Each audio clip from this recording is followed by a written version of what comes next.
إن الحمد لله نحمده ونستعينه ونستغفره ونعوذ بالله من شرور أنفسنا وسيئات أعمالنا من يهده الله فلا مضل له ومن يضلل فلا هادي له أشهد أن لا إله إلا الله وحده لا شريك له وأشهد أن محمدا عبده ورسوله يا أيها الذين آمنوا اتقوا الله حق تقاته ولا تموتن إلا وأنتم مسلمون. Amma ba'du, kaum muslimin, saudara-saudaraku yang saya hormati dan saya muliakan, kembali insyaallah di pagi yang cerah ini kita akan melanjutkan kajian dari pembacaan kitab At-Tauhid karya Syekh Muhammad Ibn Abdul Wahhab rahimahullah. Pada pertemuan di Sabtu yang lalu kita membahas tentang firman Allah Jalla wa'ala yang terdapat dalam surat Al-Fussilat atau surat Fussilat pada ayat yang ke-50, di mana Allah Subhanahu wa taala berfirman, وَلَئِنْ أَذَقْنَاهُ رَحْمَةً مِنَّا مِنْ بَعْدِ ضَرَّاءَ مَسَّتْهُ لَيَقُولَنَّ هَذَا لِي.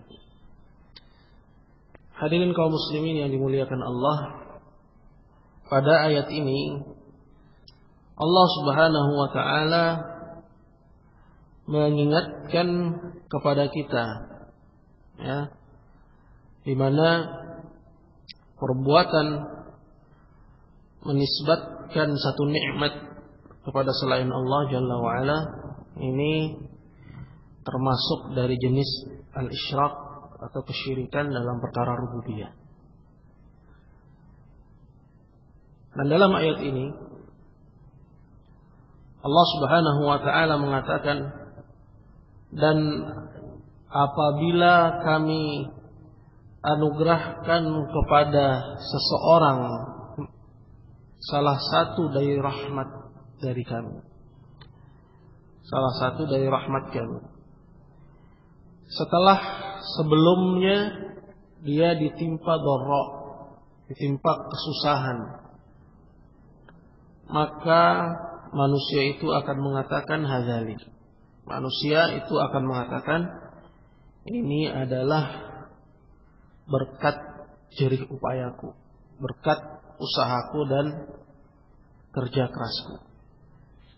Dalam bab ini, hadirin sekalian dimuliakan Allah, al-muallif yaitu Syekh Muhammad Ibn Abdul Wahhab rahimahullahu taala berbicara tentang dua perbuatan. Berbicara tentang dua perbuatan, di mana dua perbuatan ini merupakan salah satunya kesyirikan kepada Allah. Salah satunya adalah kesyirikan kepada Allah Subhanahu wa taala. Dan yang lainnya adalah kemaksiatan. Yang lainnya adalah kemaksiatan. Yang pertama adalah menisbatkan nikmat kepada jerih payah sendiri, kepada usaha, kepada kerja keras. Artinya ketika seseorang dikasih suatu nikmat dari Allah Jalla wa'ala, dan nikmat itu bisa apa saja bentuknya, kemudian dia menganggap bahwa nikmat yang dia rasakan itu adalah berkat jerih payah dia. Artinya dia tidak menganggap bahwa nikmat itu adalah karunia dari Allah Subhanahu wa taala. Dan ini jelas merupakan kekeliruan. Dan dijelaskan oleh Syekh Ibnu Utsaimin rahimahullah, fihi naw'un minal isyraq bir-rububiyyah. Bahwa perbuatan ini terdapat padanya unsur kesyirikan dalam perkara rububiyah. Terdapat unsur kesyirikan dalam perkara rububiyah. Nah ini. Nah, perkara yang pertama ini kalau kita perhatikan, banyak dari manusia yang mereka secara tidak sadar terjatuh ke dalamnya, terjatuh ke dalamnya. sehingga dia merasa bahwa apa yang dia dapatkan dari, apakah itu berupa kekayaan, apakah itu berupa kemudahan, ya, kemudian dia nisbatkan nikmat itu adalah hasil dari jerih payah dia.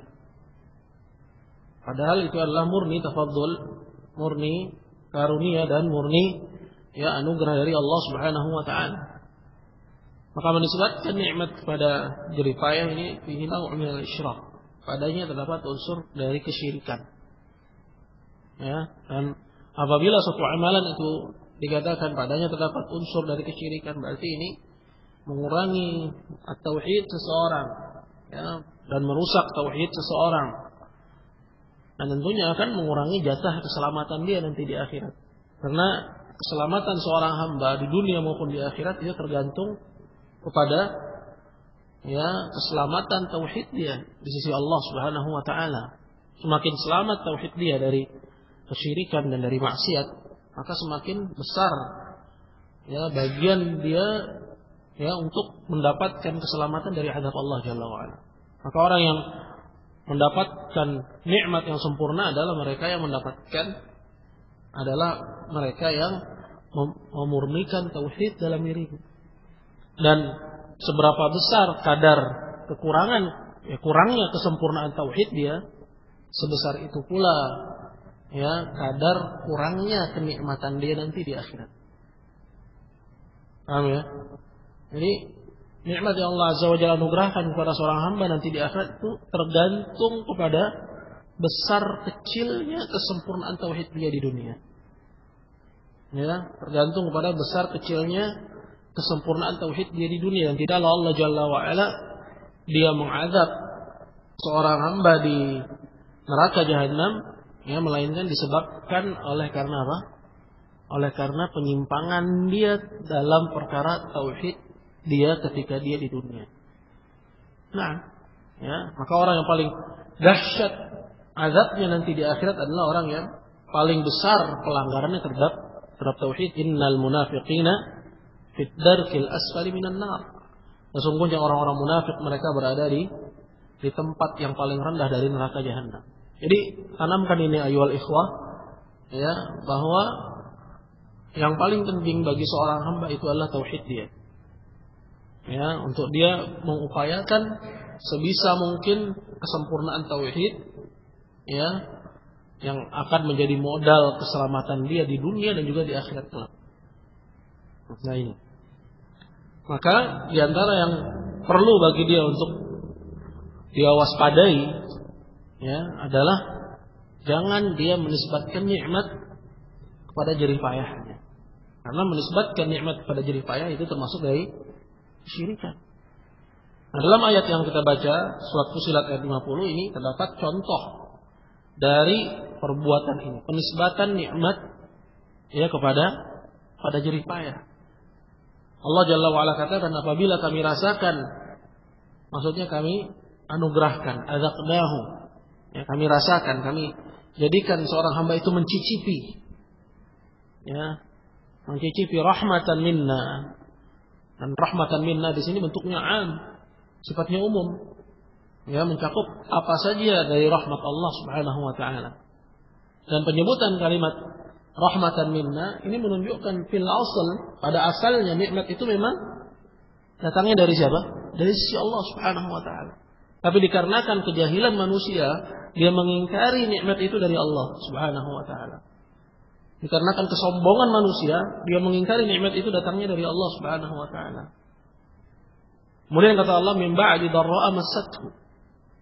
Setelah orang itu sebelumnya dia disentuh oleh kemudaratan, disentuh oleh kesulitan.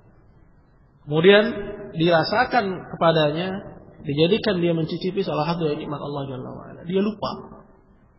Dia mengatakan hadzali la yaqulanna, pastilah hamba itu, tentunya ini adalah hamba yang dia tidak pandai dalam bersyukur kepada Allah Subhanahu wa taala. Dia orang yang tidak mengerti at-tauhid. Ya, bagaimana mentauhidkan Allah Subhanahu wa taala. Dia orang yang lalai dari mempelajari tauhid. Ya. Bahkan lebih jauh lagi justru mengembosi dakwah tauhid. Nah, sehingga dia tidak mempelajari tauhid. Ya. Seperti itu. Sehingga akhirnya dia tidak mengerti mana yang merupakan jalan keselamatan dia dan mana yang merupakan kebinasaan baginya. Sehingga dia pun jatuh kepada seperti yang dijelaskan dalam ayat la yaqulan. Maka dia mengatakan hadzali, ini adalah ya berkat jerih payahku. Dikatakan oleh Al-Imam Mujahid, dan ya Mujahid adalah seorang tabi'i yang dikenal ahli dalam tafsir.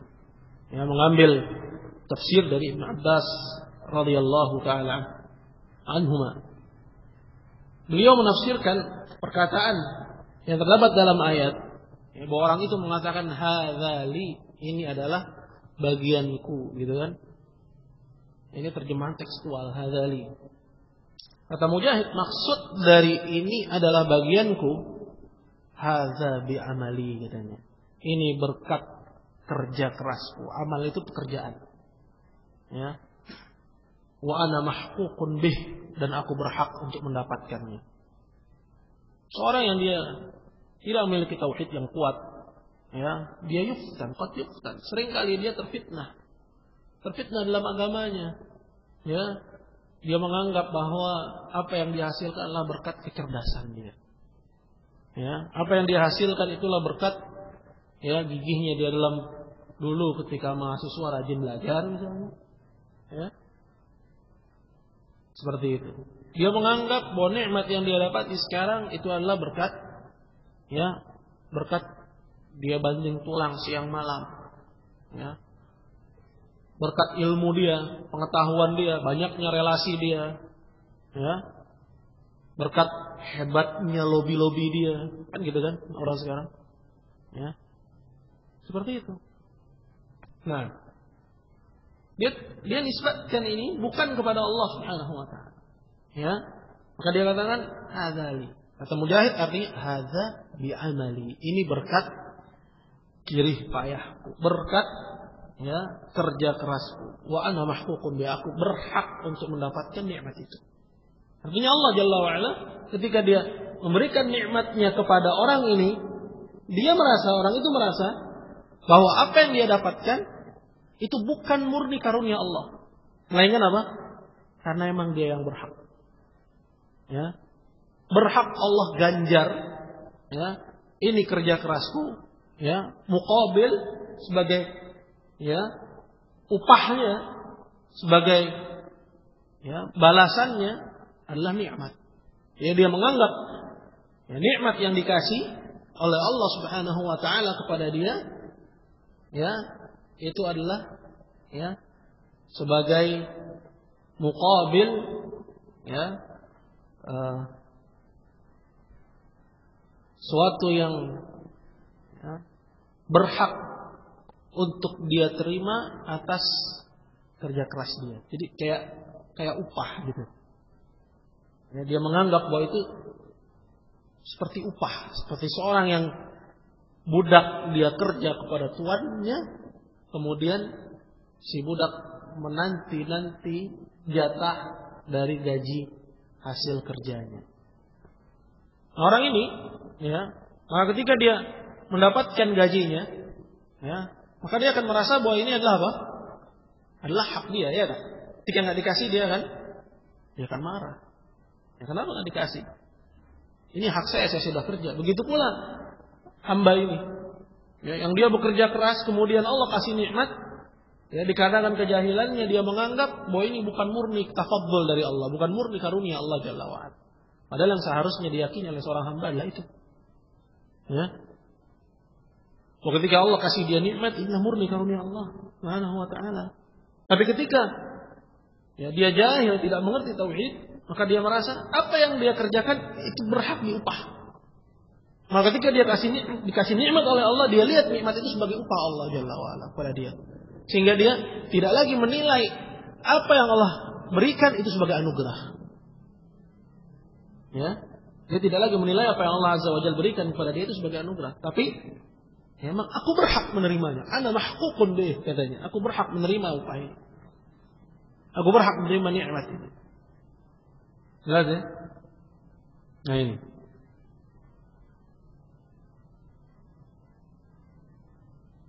Nah, ikhwah sekalian dimuliakan Allah. Imam Mujahid di sini menyebutkan dua yang tadi kita singgung. Ya. Pada perkataan Mujahid, ada bi amali. Ini adalah berkat amalanku. Ini penisbatan nikmat kepada apa? Kepada jerih payah.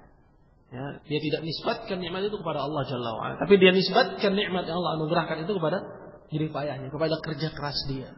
Nah, ini yang disebutkan oleh Syekh Ibnu Utsaimin rahimahullah fi naw'un min al-isyraq bir-rububiyyah. Di sini terdapat padanya ya unsur kesyirikan kepada Allah dalam perkara rububiyah. Kenapa disebut dalam perkara rububiyah? Karena di antara ya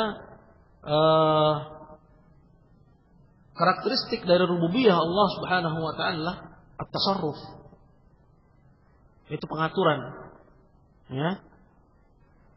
Allah Jalla wa ala menghidupkan ini, mematikan itu, ya, memberi rizki kepada ini, menahan rizki dari itu.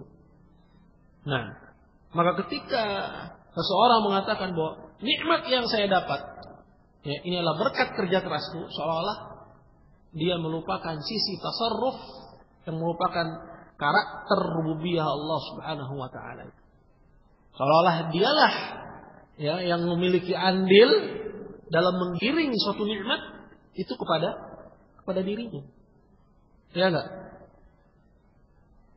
Seolah-olah dia yang menggiring nikmat itu kepada dirinya. Ya saya kok yang kerja keras katanya. Saya kok yang banting tulang siang malam, saya jungkir balik. Ya. Jumpalitan, kalian kemana? Saya yang kerja. Lihat. Dia nisbatkan ya nikmat itu kepada dirinya. Nah, ini kesyirikan dalam perkara rububiyah. Nah, yang kedua yang disebutkan oleh Al-Imam Mujahid, wa ana mahququn bih. Ini sebenarnya jenis yang kedua. Ya, tapi Al-Imam Mujahid menyebutkan ini dalam satu siyaq, dalam satu ya redaksi. Ya, dalam satu ya susunan rangkaian kalimat. Yang kedua adalah perkataannya wa ana mahququn bihi. Aku berhak untuk menerima ini. Nah, ini yang disebutkan oleh Syekh Ibnu Utsaimin rahimahullahu taala. Kata beliau wa idza adhafaha ila Allah lakinnahu za'am annahu mustahiqqun lidzalik wa nama a'tahu Allah laisa mahdhu tafaddul. Ya, laisa mahdhu tafaddulin. Lakin li'annahu ahlun katanya. Kata beliau, tapi kalau bukan kondisi yang pertama yang terjadi, apa kondisi yang pertama? Dinisbatkan nikmat kepada jerih payahnya. Ya. Tapi yang terjadilah kondisi yang kedua. Apa itu? Kata beliau, dia sandarkan nikmat kepada Allah. Nah, ini lebih halus lagi, kawan. Ya, lebih halus lagi. Halus mana nih? Yang pertama, yang kedua. Ya, makin halus makin bahaya gitu kan? Ya, yang lebih halus lagi nih. Dia sandarkan nikmat itu kepada Allah, lakinnahu za'ama annahu mustahiqqun lidzalik. Tapi dia menyangka bahwa dia berhak mendapatkan nikmat itu.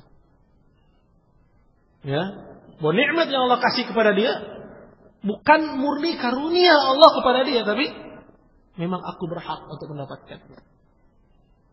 Memang aku berhak untuk mendapatkannya. Jadi beda yang pertama dan yang kedua ya. Jelas beda. Wa anna ma Allahu laisa mahdhu tafaddul katanya. Dan bahwasanya apa yang Allah berikan itu bukan murni karunia Allah, lakin li'annahu ahlun. Memang Allah yang kasih, aku akui Allah yang kasih katanya. Tapi aku berhak mendapatkan ini. Lakin li'annahu ahlun. Aku mendapatkan karena aku adalah orang yang memang berhak mendapatkannya. Nah, kalau ini apa hukumnya? Fafihi naw'un min at-ta'alli wat-taraffu'i fi janibil 'ubudiyah. Di sini terdapat padanya unsur ta'alli, sombong. Ya. At-ta'alli itu kesombongan, wat-taraffu' keangkuhan, merasa tinggi. Ya, di sisi ubudiyah seorang hamba kepada Allah Subhanahu wa taala. Di mana dalam prinsip ubudiyah itu seorang harusnya apa?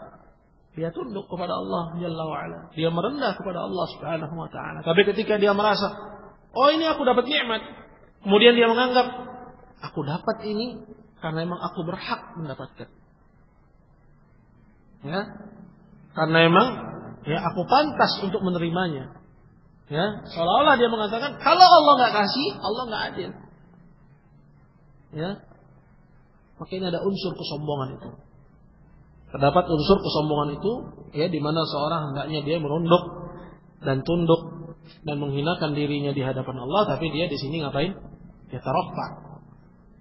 Ya, merasa tinggi dan seterusnya. Nah ini. Hadis yang dimuliakan Allah jelas kedua perkara ini, apakah yang pertama ataukah yang kedua, ini aib aib pada tauhid seseorang. Aib pada tauhid seseorang. Dan seorang yang dia mengharapkan keutamaan tauhid dan fasilitas-fasilitasnya, hendaknya dia menghindari dari sebab-sebab yang menjadikan tauhidnya itu batal atau menjadikan tauhidnya itu tidak sempurna. Nah, kemudian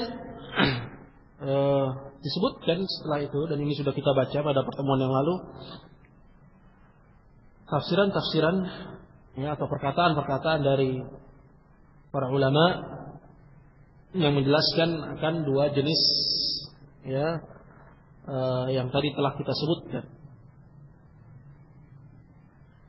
Di antaranya perkataan Ibnu Abbas, yuridu min indi, katanya, dan dimaukan dengan perkataan yang terdapat dalam ayat la yaqulanna hadzali, maksudnya adalah min indi. Artinya sama seperti yang telah kita sebutkan, bahwa orang itu mengatakan ini berkat kerja kerasku, berkat jerih payah dan usahaku. Disebut oleh Syekh Ibnu Utsaimin, ai min hidqi wa tasarrufi laisa min indillah. Nikmat ini datang berkat kecerdasanku, sumbernya adalah karena aku yang cerdas, wa tasarrufi, karena aku yang pandai dalam mengatur pengaturan,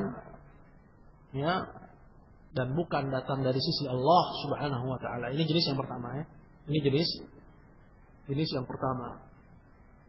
Kemudian di ayat yang kedua, yaitu yang terdapat dalam ayat ke-78 dari surat Al-Qasas, di situ Allah Jalla wa Ala berfirman, "Innama utitu 'ala ilmin indi." Orang itu berkata, sungguhnya aku mendapatkan nikmat ini atas ilmu yang ada di sisiku, katanya. Atas ilmu yang ada di sisiku.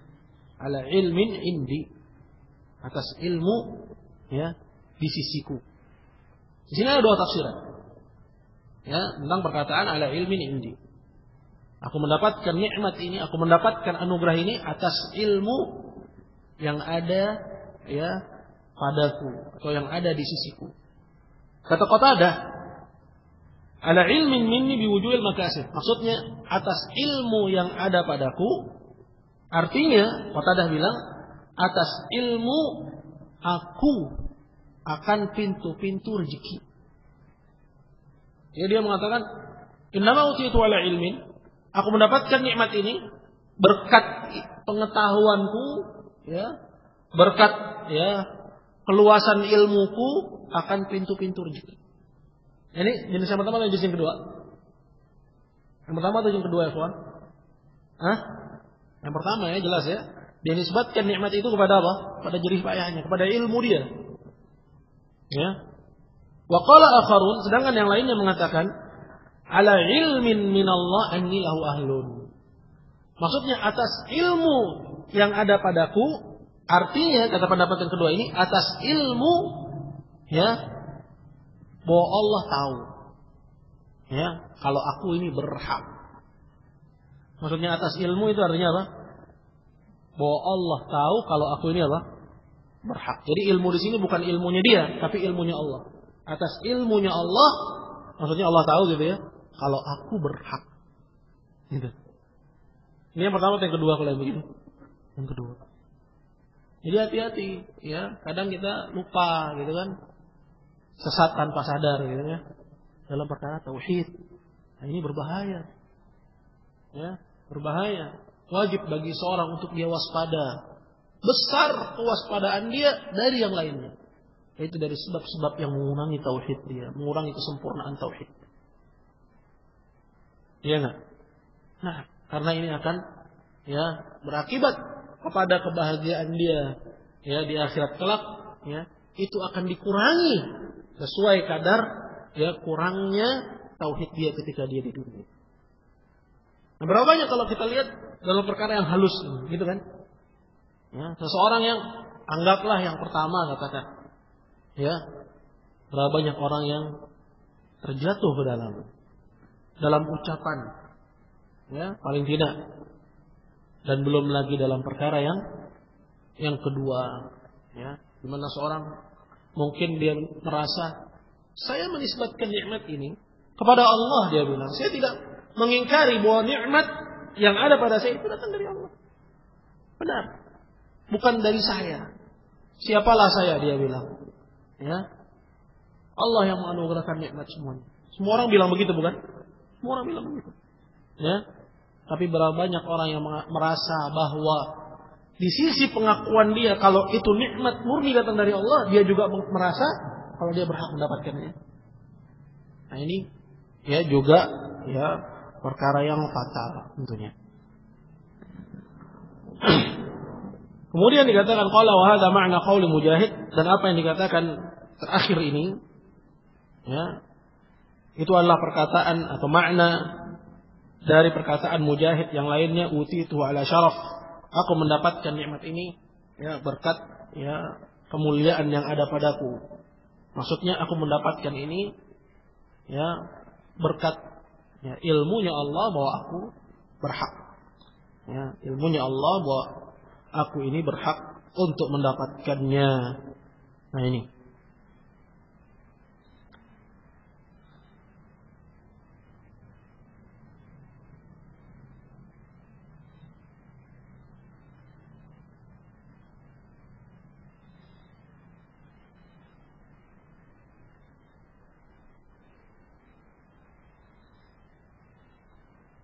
Selanjutnya berkata, atau dikatakan oleh Syekh Ibn Utsaimin rahimahullah menafsirkan ayat yang terakhir kita baca tadi, ya, ayat ke-78 dari surat Al-Qasas. Ya, ini kesimpulan dari perkataan para ulama tentang ayat tersebut.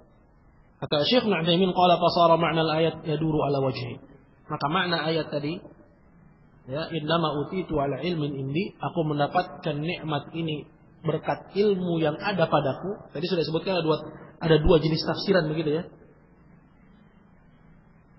Kata Syekh Ibnu Utsaimin, ayat ini berkisar pada dua makna. Al-wajhul awal yang pertama, anna hadza inkarun an yakuna ma asabahu minan ni'mah min fadlillah. Makna yang pertama adalah bentuk pengingkaran, ya, bahwa nikmat yang sampai kepada dia itu murni karunia dari Allah Subhanahu wa taala. Bal za'ama annaha min kasbi yadihi wa ilmihi wa maharati. Bahkan dia menyangka bahwa nikmat yang dia dapatkan itu adalah berkat usaha dia, pekerjaan dia dan kemahiran dia. Ini ya mengingkari nikmat. Ya, kalau nikmat itu datangnya dari siapa? Dari Allah Subhanahu wa taala. Ya. Dengan dia mengatakan, ya, innama utitu ala ilmin indi.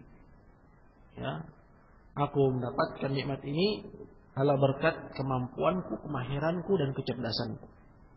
Nah, ini yang pertama. Yang kedua kata beliau, qala al-wajh tsani annahu ankara an yakuna lillahi al-fadl alaihi. Jenis yang kedua, ini bentuk pengingkaran kalau Allah itu punya karunia kepada dia. Karena ya, seperti tafsiran yang kedua tadi telah dijelaskan, bahwa maksud dari ayat itu adalah ala ilmin minallahi annilahu ahlun. Bahwa aku mendapatkan nikmat ini itu berkat ilmu Allah kalau aku berhak. Jadi nikmat apapun yang datang kepada dia, dia menyangka ini bukan karunia. Ya, memang benar datang dari Allah, tapi Allah kasih karena aku berhak. Jadi kayak ya saya analogikan ya seorang budak dengan tuannya yang dia atau seorang pekerja gitu, seorang buruh dengan bosnya, dia bekerja atas upah. Ya. Atas upah sekian-sekian. Maka dia merasa bahwa apa yang dia dapatkan memang adalah hak dia. Maka kalau dia sudah menganggap nikmat tersebut itu sebagai hak dia,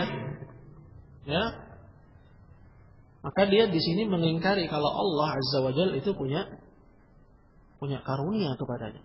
Ya, contoh misalnya, kamu saya gaji misalnya 1 juta sebulan, kerjaannya ini dan itu.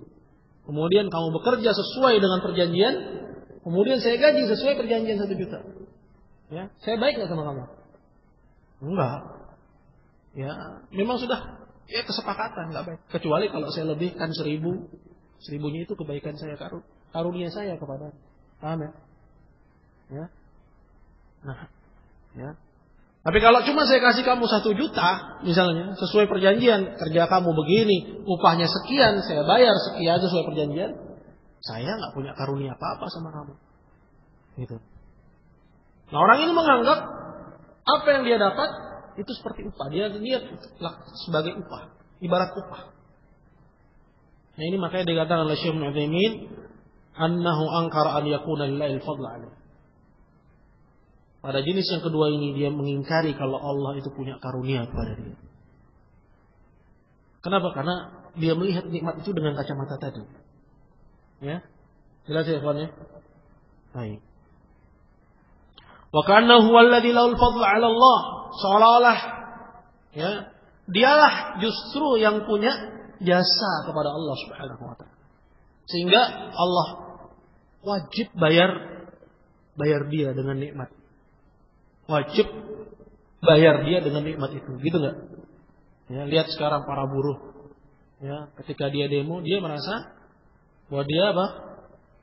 Ya, dia yang punya jasa kepada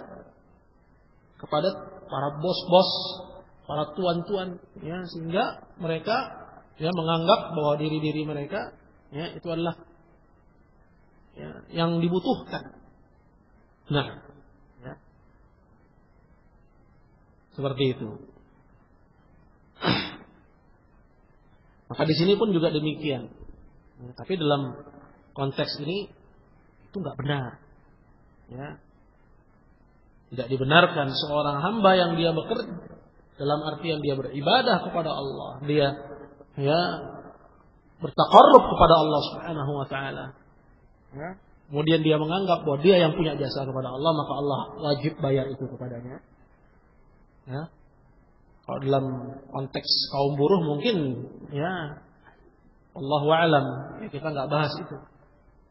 Seorang mungkin merasa dia punya hak, tapi kalau konteksnya hamba kepada Allah Jalla wa Ala, jelas ini tidak dibenarkan.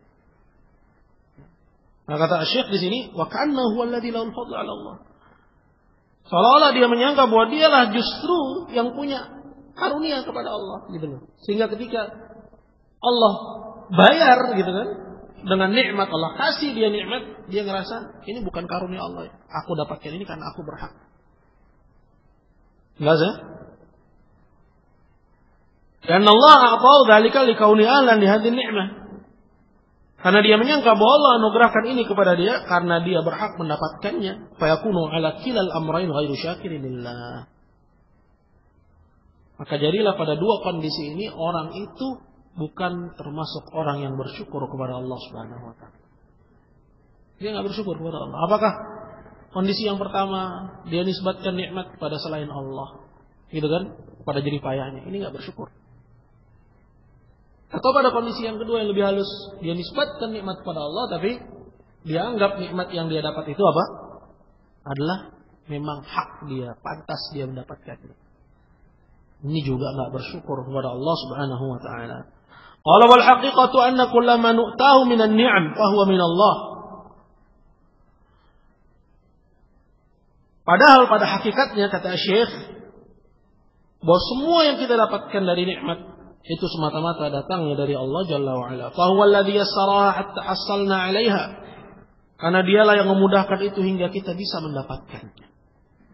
Bal kullu ma nahsulu 'alaihi min ilmin. Bahkan semua yang kita dapati dari ilmu, au qudratin au iradatin, atau kemampuan dan kehendak itu juga datangnya dari Allah. Iya enggak? Ya. Seseorang tidak bisa dia mendapatkan atau melakukan apa yang ingin dia lakukan kecuali dengan terpenuhi pada dia unsur-unsur ini. Iya enggak? Dia tahu itu punya ilmunya, gimana cara ngerjainnya. Contoh misalnya benerin sepeda. Ini contoh paling gampang misalnya. Orang yang nggak ngerti cara benerin sepeda, bisa dia benerin sepeda? Bisa. Tapi orang yang ngerti, tapi nggak punya kehendak, nggak punya keinginan, dibiarin aja sepedanya belarakan meskipun dia tahu cara benerinnya. Punya ilmu, punya kehendak, tapi nggak mampu, lumpuh misalnya, bisa dia benerin sepeda? Nggak bisa juga. Jadi unsur-unsur ini perlu, apa itu? Ilmu, dia punya pengetahuan, tentang apa yang ingin dia kerjakan misalnya. Kemudian yang kedua adalah qudrah, dia mampu, punya tenaga misalnya. Kemudian yang ketiga adalah apa? Adanya kehendak.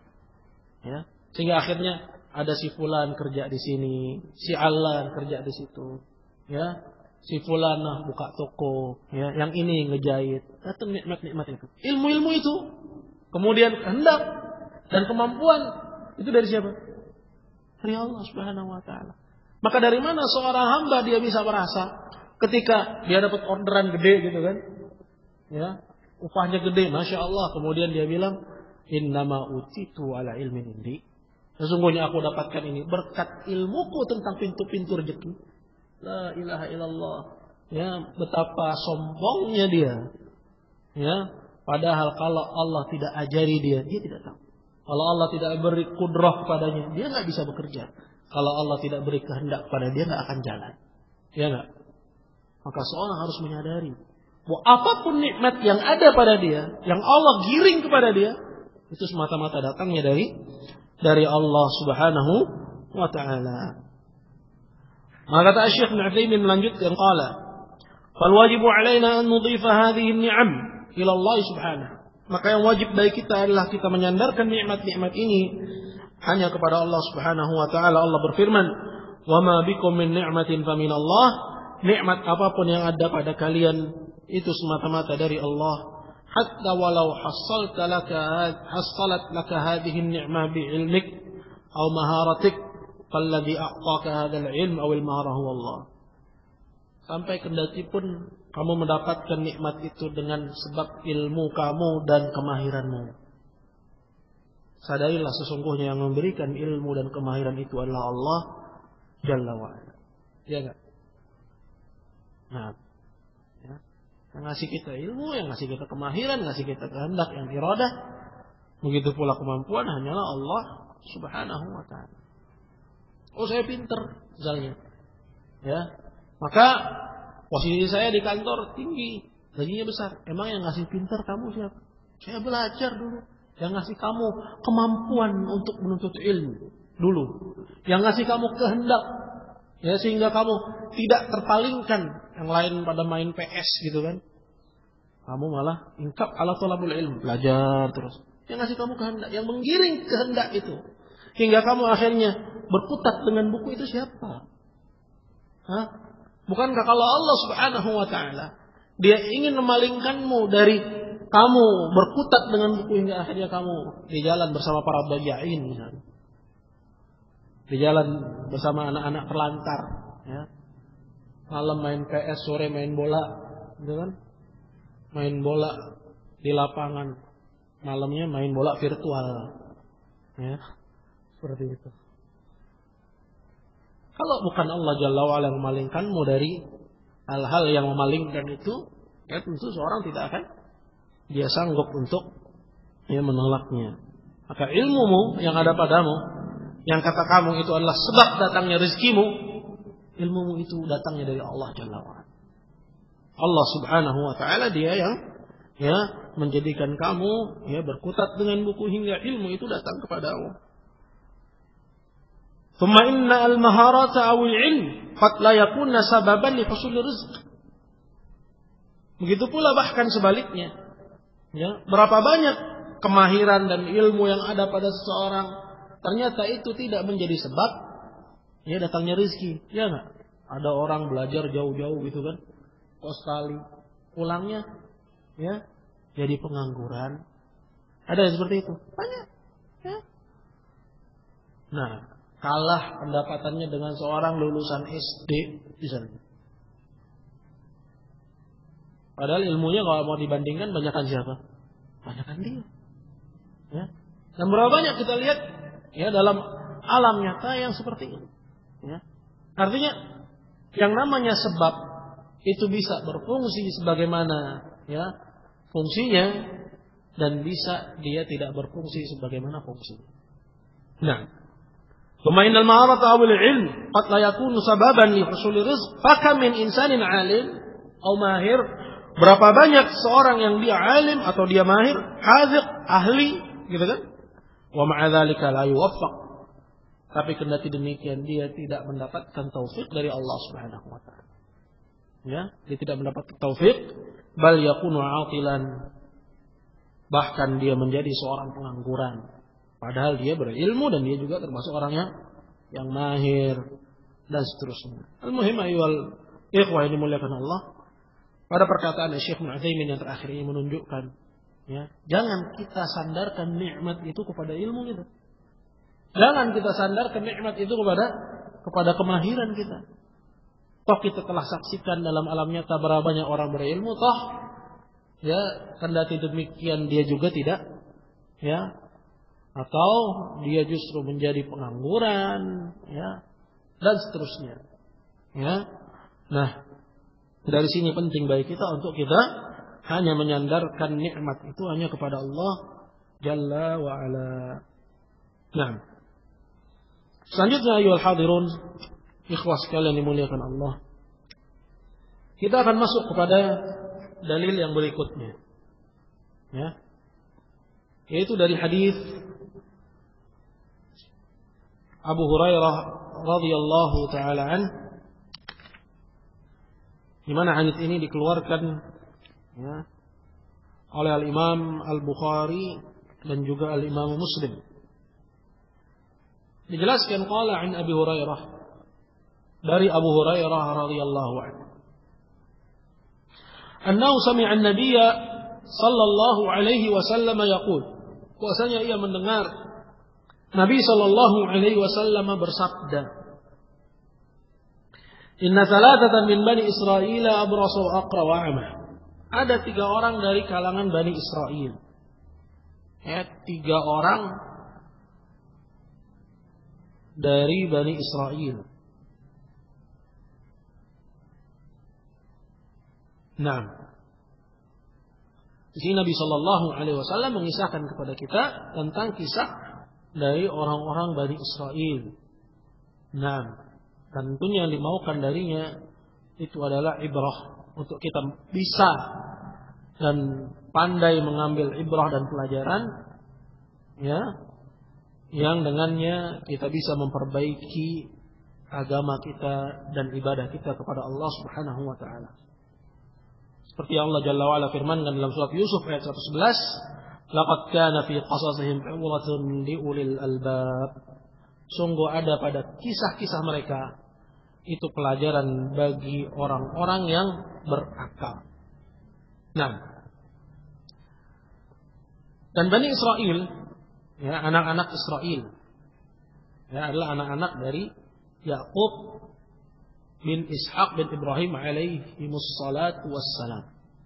Ya, karena Israel itu adalah nama dari ya seorang nabi, yaitu Yaqub alaihi salam. Maka enggak boleh ya ketika seorang dia marah dengan apa yang diperbuat oleh negara Yahudi, kemudian ya dia nisbatkan ya perbuatan-perbuatan berupa kerusakan, kezaliman, ya, dan penghancuran, ya, yang sampai akhirnya seseorang mencaci gitu kan, ya, atau bahkan melaknat, kemudian yang dia caci dan yang dia laknat itu siapa? Israel. Nah, ini salah alamat, ya, karena apa dosa Israel, yaitu ya, Nabi Allah Yaqub terhadap yang diperbuat oleh negara Yahudi sekarang. Ya. Jadi hati-hati kita dalam marah itu juga ada manajemennya. Ada aturannya. Jangan sampai seseorang dikarenakan luapan amarahnya hingga akhirnya dia menisbatkan cacian kepada seseorang yang dia tidak ada sangkut pautnya dengan kezaliman itu. Kisahkan bahwa ada 3 orang dari keturunannya Israel. Abras wa Aqra wa A'ma. Yang satu dia itu Abras, itu kena penyakit belang. Pernah lihat orang yang kena penyakit belang? Itu biasanya dimulai dari sudut-sudut dari organ tubuhnya. Bisa dari sudut mulutnya. Kemudian nanti perlahan-lahan dia melebar hingga yang paling parah itu nggak lagi belang, tapi apa? Putih semua. Akhirnya hilang pigmennya itu, warna kulitnya itu, hingga akhirnya berganti yang ada tinggal warna putih saja. Tapi ini adalah penyakit sebenarnya. Sekarang orang sibuk pengen mutihin badan gitu ya. Enggak yang laki gitu kan. Enggak yang perempuan Yang laki-laki juga ikut-ikutan seperti perempuan ini sibuk gitu kan. Dia putihkan badannya. Ini penyakit sebenarnya, al-baras. Kemudian yang kedua qala wa aqra, dan orang yang dia botak. Tapi bukan karena dicukur, tapi penyakit mengalami kebotakan. Hilang sedikit demi sedikit gitu kan. Sehingga ubun-ubunnya atau ujung jidatnya itu pindah ke tengah gitu. Hampir mendekati tengkuknya. Saking parahnya penyakit dia. Itu mengalami kerontokan rambut aqra. Dan yang ketiga adalah qala wa a'ma, dan orang yang buta. Ini. Fa aradallahu an yabtaliyahum.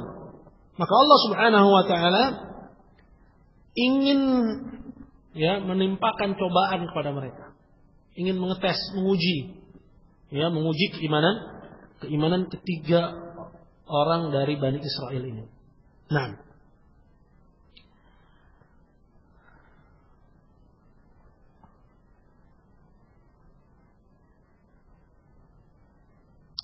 Qala fa ba'atha ilaihim malakan. Maka Allah pun mengutus kepada mereka bertiga seorang malaikat.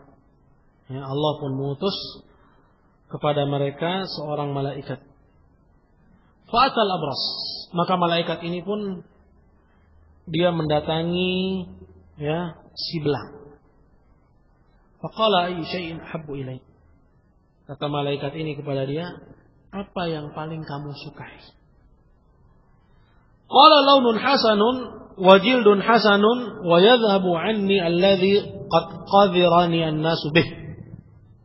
Kata si belang, yang aku mau adalah warna yang bagus, kulit yang bagus, dan hilang dariku penyakit yang karenanya orang-orang merasa jijik kepadaku. Ini yang diinginkan oleh si belang. Dia ingin agar kulitnya bagus, itu dia mendapatkan manfaat. Yaitu kulit yang bagus dan warna yang bagus. Kemudian ingin hilang darinya mudarat. Dia ingin datang manfaat padanya, kulit yang bagus, warna yang bagus. Dan dia juga ingin yang kedua, yaitu apa? Hilang darinya kemudaratan. Apa kemudaratan itu? Yaitu pergi dari dia penyakit yang dengan sebabnya orang-orang jijik kepadaku. Ini. Selanjutnya qala fa masahahu, maka diusaplah si belang ini oleh malaikat tadi. Ini sebagai dalil ikhwah yang dimuliakan Allah, anna likulli syai'in sabab. Bahwa segala sesuatu itu ada sebab. Bahwa Allah Subhanahu wa taala apabila dia berkehendak, bisa enggak dia merubah si belang ini ya, hingga akhirnya dia mendapatkan semua yang dia inginkan tanpa harus diusap oleh malaikat, bisa nggak? Sama seperti halnya ketika Allah Subhanahu wa taala ya ingin menyelamatkan Musa. Tapi kenapa Allah Subhanahu wa taala masih dia menyuruh Nabi Allah Musa untuk dia memukulkan tongkatnya ke laut? Ya. Ini menunjukkan bahwa segala sesuatu itu ada sebab. Begitu pula ketika Allah Jalla wa Ala ingin memberi makan ya ibunya Isa yaitu Maryam, ya, ketika dia sedang mengalami rasa sakit yang luar biasa disebabkan ya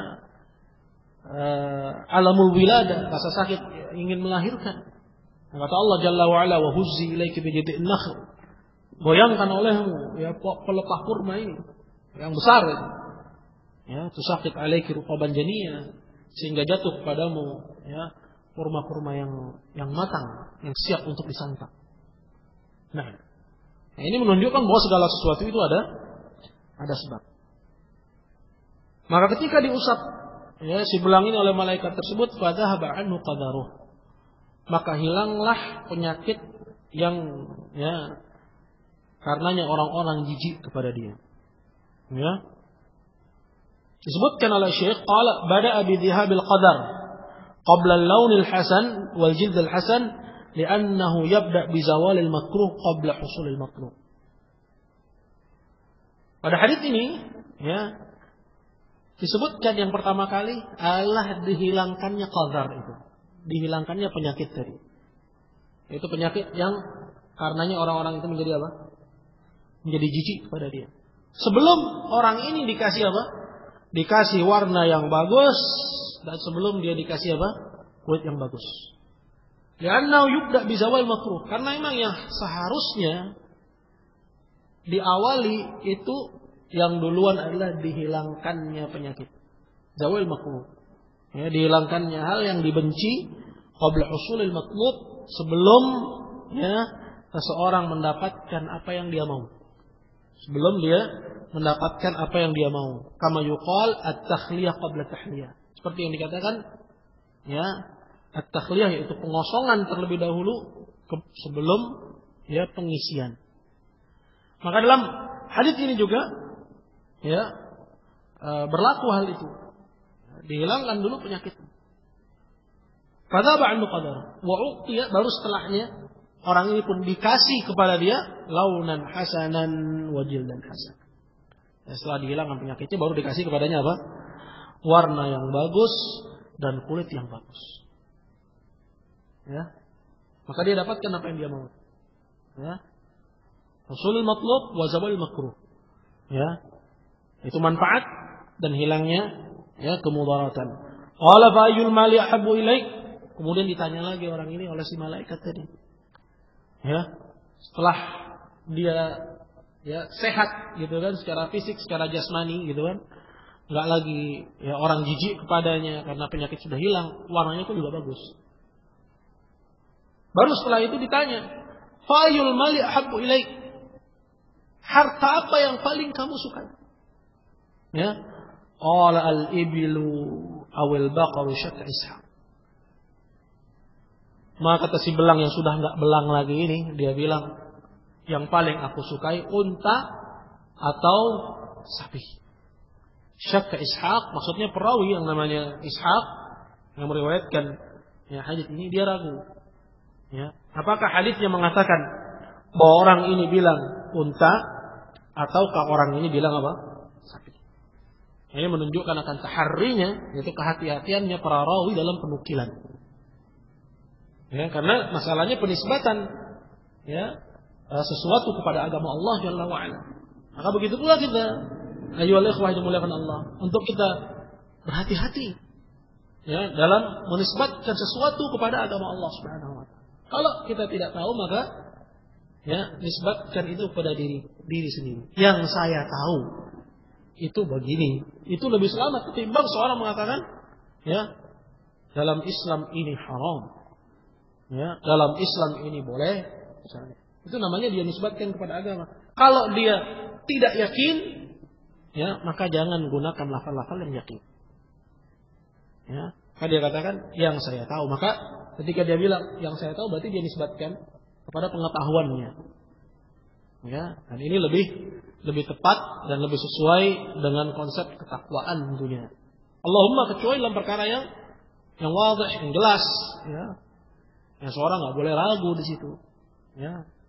Ya, kalau dia dalam perkara yang sudah jelas kemudian dia ragu, ya, apabila dia itu masalahnya adalah masalah tauhid wasyirk, ya, seperti dia katakan saya ragu, ya, apakah orang ini muslim atau orang ini kafir, padahal dia sudah lihat bahwa orang ini telah batal Islamnya, maka ya, keraguan dia dalam hal ini adalah justru yang buruk. Ya, karena yang wadih, ya, yang jelas hendaknya bagi dia adalah untuk dia jazm, dia ya, pastikan, dan jangan dia sampaikan dengan keraguan. Nah, dan pada ya susunan hadis ini juga ya, kita ketahui bahwa kesehatan itu melebihi nikmat harta benda. Ya, ya kan? Karena malaikat ketika dia datang kepada si belang, nggak ujuk-ujuk ditawarin harta gitu. Karena orang yang nggak sehat, harta itu nggak ada guna gitu. Iya nggak? Maka bersyukurlah seorang yang Allah Jalla wa'ala berikan kepada dia kesehatan. Karena itu adalah nikmat yang besar. Ya. Nah, maka malaikat ya ketika datang kepada sebelang, yang pertama kali ditawarkan adalah kesehatan dulu. Baru ketika sehat, orang mikir usaha. Gitu kan? Ya. Orang mikir untuk dia cari ma'isyah. Maka ditawarkanlah kepada dia harta apa yang paling kamu sukai. Ditawari permodalan. Modal untuk dia memulai. Ya udah sehat, ya orang nggak lagi jijik, gitu kan? Ya, bahkan orang ketika melihatnya senang. Ada dijelaskan, wa dhahaba anni ya hadza alladhi qadirani an-nasu bih. Dan hilang dariku penyakit yang karenanya orang-orang jijik kepadaku. Gimana mau jualan orang jijik kepadaku? Gitu kan? Nah ini. Nah, ketika dia bilang saya pingin unta atau sapi, fa'utiya naqatan usyara, maka dikasihlah kepada orang ini ya seekor ya unta betina. Ya.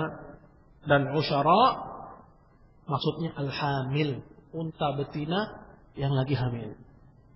Unta betina yang lagi bunting. Dan usyara artinya hiyallati balagha hamluha 10 ashhurin aw 8. Ya.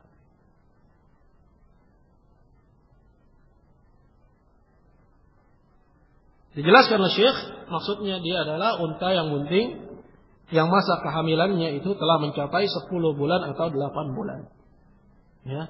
Nah, wallahu a'lam, ada yang tahu berapa masa kehamilan unta? Ya. Tapi tentunya 8 dan 10 bulan sudah cukup panjang ya. Mungkin sebentar lagi wiladah, gitu kan? Sebentar lagi melahirkan. Nah, kemudian apa sampai di situ? Apa yang diperbuat oleh malaikat kepada si ya belang ini? Belum. Wa qala barakallahu laka fiha. Lagi-lagi ditambah dengan doa.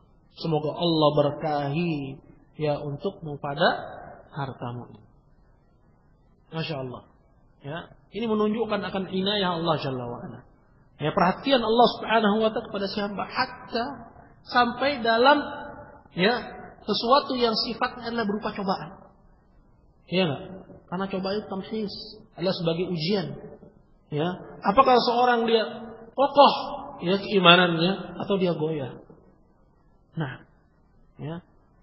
Apakah seorang itu shadiq, jujur dalam keimanannya atau dia kadzib atau dia dusta? Nah, ya, dan ini menunjukkan akan inayah dan perhatian Allah Subhanahu wa ta'ala. Apakah dicoba dengan kenikmatan, ya, dikasih kekayaan dan seterusnya, atau dicoba dengan penyakit? Ya, karena si belang ini, ketika dikatakan Allah ingin mencoba dia, sebelumnya dia juga dicoba, ya nggak? Dicoba dengan apa tadi? Dicoba dengan penyakit. Ya, nah. Dan berapa banyak orang sukses dicoba dengan kesulitan, tapi nggak sukses ketika dicoba dengan kemudahan. Seperti nanti akan datang kisah di sini. Ya. Sukses si belang dicoba dengan kesusahan, kali sakit. Nggak punya duit, udah sakit nggak punya duit, ya. Tapi Allah ingin coba dia untuk Allah Azza wa Jalla angkat derajat dia. Ya. Dicoba dengan kemudahan sekarang. Penyakitnya hilang, lantas kasih harta. Nah, maka dari sini kita dapati bahwa yang namanya cobaan itu bisa kebaikan. Kebaikan itu cobaan bukan? Keburukan pun juga merupakan cobaan. Allah Jalla wa Ala berfirman, kata Allah Tabaraka wa Ta'ala, wa nabluukum bisyarri wal khairi fitnah. Dan kami coba kalian ya dengan kejelekan dan juga dengan kebaikan itu sebagai fitnah, sebagai ujian. Ya. Jadi jangan seorang dia menyangka ya kalau Allah Subhanahu wa taala enggak kasih sakit dia berarti dia selamat dari cobaan Allah. Berarti yang dicoba cuman yang ditimpa banjir gitu. Yang enggak kena banjir enggak kena cobaan. Nah, juga cobaan. Ya. Dicoba dia apakah dia sanggup ya untuk merealisasikan konsep syukur dia kepada Allah Jalla wa Ala. Yang di antara bentuk syukur adalah apa? Adalah ya dia alokasikan gitu kan rezeki yang Allah anugerahkan kepada pos-posnya, di antaranya dia bantu korban banjir. Ya. Seperti itu. Ya, dia bantu fakir miskin. Ya. Itu cobaan Allah Jalla wa Ala kepada dia. Yang ini dicoba dengan ya sungai yang meluap, yang ini dicoba dengan kelapangan dan keamanan. Semua adalah cobaan dari Allah Subhanahu wa taala. Maka ketika kita dengar si fulan ditimpa musibah, gitu kan? Ya. Sebenarnya yang sedang ditimpa cobaan itu bukan cuma si fulan, tapi kita yang mendengar musibah itu juga lagi ditimpa cobaan. Sanggupkah kita untuk ya mewujudkan konsep syukur itu dalam diri kita? Ya konsep syukur terdiri dari berapa rukun? Ada 3. Yang pertama adalah i'tiraf bil lisan. Itu dia mengakui dengan lisan. Ya, atau mengakui dengan hati. Bahwa nikmat itu semata-mata datang dari Allah. Kemudian yang kedua dia puji Allah dengan lisan, alhamdulillah. Kemudian yang ketiga, ya, dengan anggota badannya dia melakukan apa yang diridhoi oleh Allah. Di antaranya ya dengan tidak dia gunakan nikmat tersebut selain di jalan yang diridhoi oleh Allah Jalla wa Ala. Ya. Nah, ya, maka itu pun juga cobaan. Maka ya, seperti yang tadi telah disebutkan bahwa kebaikan dan juga keburukan adalah cobaan dari Allah Subhanahu wa taala. Dan bahkan dalam surat An-Naml di ayat yang ke-40 ya ketika Allah Subhanahu wa taala bercerita tentang seorang nabinya yaitu Sulaiman ya di mana Nabi Sulaiman adalah nabi Allah Azza wa Jalla anugerahkan sekian banyak nikmat, begitu bukan? Tapi dia menyadari bahwa itu adalah cobaan dari Allah. Ya. Dengan nikmat yang begitu besar, bukan hanya harta tapi juga ya binatang, hatta jin itu tunduk kepadanya. Ya, di antara keistimewaannya dia bisa mengerti bahasa binatang. Tapi dia pun juga menyadari bahwa itu adalah cobaan. Kata Allah Jalla wa Ala bahwa Sulaiman berkata, "Hadza min fadli Rabbi." Ini adalah dari karunia Rabbku. Liyabluwani. Ya, sebagai cobaan bagiku. Ashkuru am akfur. Apakah aku termasuk orang yang bersyukur atau justru aku termasuk orang yang kufur? Nah ini.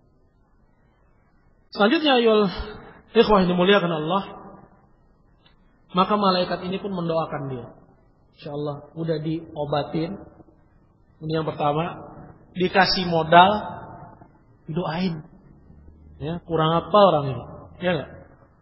Didoakan, barakallahu laka fiha. Semoga Allah memberkahi padamu, yang memberkahimu pada harta yang ada padamu. Qala fa'atal aqra. Lalu malaikat ini pun pergi lagi dan dia mendatangi si Aqra. Yang kedua dia datangi si botak. Faqala ayu syai'in habbu ilaik? Apa yang kamu sukai? Ya, si botak ini lalu dia berkata, sya'run hasanun wa yadhabu 'anni alladhi qadhirani an-nasu bih. Yang aku sukai rambut yang bagus. Ya, sama seperti si belang. Si belang minta apa? ya, warna dan kulit yang bagus. Ya, karena di situ letak kelemahan dia. Ya. Maka si botak pun juga dia meminta, ya, sesuatu yang hilang kelemahannya. Ya, kelemahannya botak, maka dia minta rambut yang bagus. Wa yadhabu 'anni alladhi qadirani an-nasu bih, dan hilang dariku penyakit yang karenanya orang jijik kepadaku ini. Ya. Nah. Qala famasah. Lagi-lagi ya, malaikat ini pun akhirnya apa? Mengusap dia. Fadhahaba 'anhu qadaruhu wa u'tiya sya'ran hasanah. Maka hilanglah darinya penyakitnya yang karenanya orang-orang menjadi jijik kepada dia, dan diberikanlah kepada dia sya'ran hasanah. Diberikanlah kepada dia apa? Ya, rambut yang bagus. Artinya bukan sekedar rambut. Ya, padahal kalau dia dikasih rambut misalnya, ya, berarti dia lagi masih disebut botak atau enggak? Tapi ya, lebih dari sekedar rambut, melainkan apa? Rambut yang bagus. Ya, rambut yang indah. Hingga akhirnya orang enggak lagi jijik kepada dia. Qala faqala ayyul mali ahabbu ilaik. Kemudian sama. Ya, sebagaimana malaikat itu dia bertanya kepada si belang, dia pun bertanya kepada si botak dengan pertanyaan yang sama. Kata malaikat ini, ayyul mali ahabbu ilaik. Harta apa yang paling kamu sukai? Qala, kemudian si botak ini bilang, al-baqaru awil ibil. Yang aku sukai itu sapi atau unta.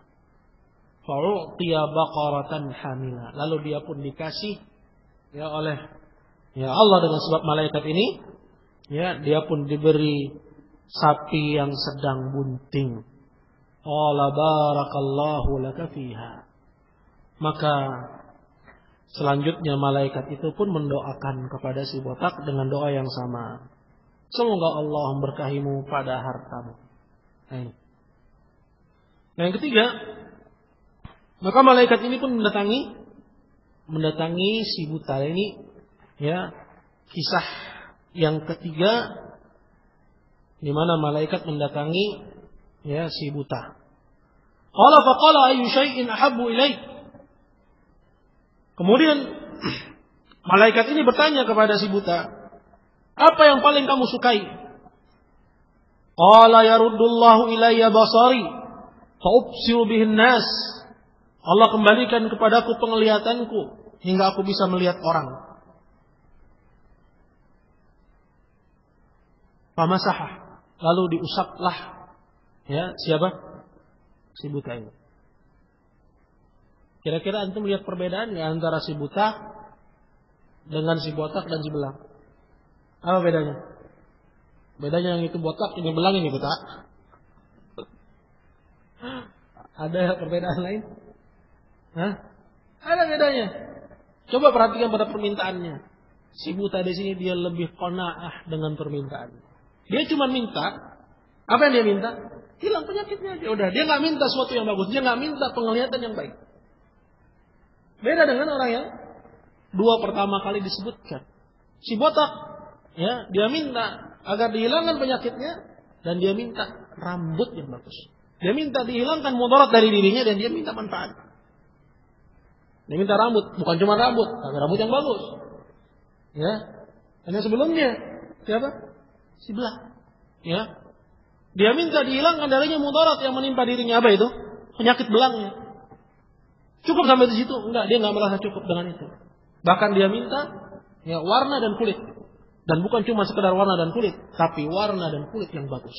Tapi ketika ya malaikat datang dan bertanya kepada si buta, dia cuma minta diangkat darinya mudarat dari dirinya. Ini menunjukkan akan qanaah, dan qanaah ini insyaallah yang berguna insyaallah. Nanti kita akan ya sebutkan ya pada sesi kita di pekan yang akan datang.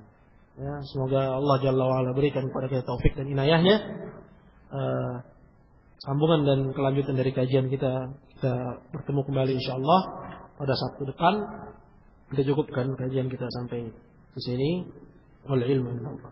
Dan kepada ikhwah hadirin yang dimuliakan Allah, bagi teman-teman yang terus ingin membantu pembangunan kita di Citayam, alhamdulillah kita sudah saat ini satu ruang atau dua ruang sudah di keramik, ya, dan juga WC-nya juga sudah di keramik. Akan tapi kita masih ada kekurangan, ya, bagi ikhwah yang ingin membantu bisa melalui panitia langsung kepada Abu Bakar atau melalui rekening yayasan dengan menambah inisial, ya, di belakangnya sejumlah 125. Nah, dengan itu, ya, itu jelas nanti alokasinya adalah untuk pembangunan kita di Citayam. Demikian. Kita cukupkan sampai di sini. Jazakumullah khairan. Assalamualaikum warahmatullahi wabarakatuh.